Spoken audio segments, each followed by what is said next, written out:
Cricket বিশ্বকাপের পর, বিশেষ করে মহিলা ক্রিকেট বিশ্বকাপের পর শ্রীলঙ্কা এসছে ভারত সফরে, এবং ভারত এবং শ্রীলঙ্কা মহিলা ক্রিকেট দলের মধ্যে চলছে টি-20 সিরিজ, 5 ম্যাচের টি-20 সিরিজ। এবং যেই সিরিজের প্রথম 4টি ম্যাচ জিতে সিরিজ কিন্তু ইতিমধ্যেই 4-0 পকেটে পুরে নিয়েছে ভারত। অর্থাৎ পঞ্চম ম্যাচ কিন্তু হয়ে দাঁড়িয়েছে রীতিমতো নিয়ম রক্ষার।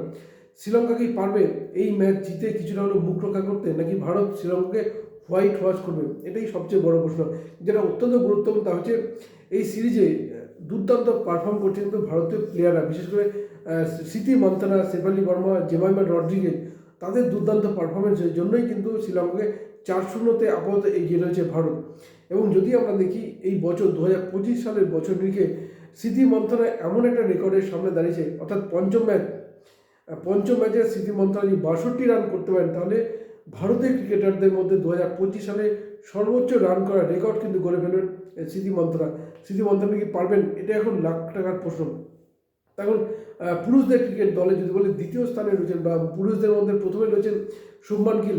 এবং ভারতের এই মুহূর্তে আজ এবং কাল এই দুদিনের মধ্যে ভারতের পুরুষ ক্রিকেট দলে কিন্তু কোনো খেলা নেই, অর্থাৎ সুযোগ কিন্তু রয়েছে স্মৃতি মান্থানার। কিন্তু যদি আমরা বলি এই মুহূর্তে টপে রয়েছেন শুভমান গিল, তারপরে যে রয়েছেন স্মৃতি মান্থানা।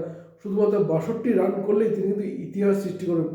এর আগে যেটা কখনোই হয়নি, কারণ সবসময় বরাবরই পুরুষের ক্রিকেট দল বেশি ম্যাচ খেলেছে, তারাই বেশি রান করেছে। কিন্তু স্মৃতি মান্থানার সামনে কী হবে কিন্তু সেই সুযোগ। 2025 সালে দুর্দান্ত ফর্মে ছিলেন, এবং ভারত এবং অস্ট্রেলিয়ার মধ্যে ঘরোয়া সিরিজ, সেই সিরিজে দুর্দান্ত পারফর্ম করেছেন। এবং ভারত যে বিশ্বকাপ জেতে মহিলা বিশ্বকাপ, সেই বিশ্বকাপ জয়ের পেছনেও স্মৃতি মান্থানার অবদান কিন্তু অনস্বীকার্য। এবং এই শ্রীলঙ্কা সিরিজে কিন্তু দুর্দান্ত ব্যাট করে চলেছেন স্মৃতি মান্থানা। ফলে 62 রান করে রেকর্ড গড়া অসম্ভব কিছু নয়। এখন দেখা যাক স্মৃতি মান্থানা এই ম্যাচে রান করে রেকর্ডটা নিজের পকেটে পুরতে পারেন কিনা, সেটা এখন দেখার।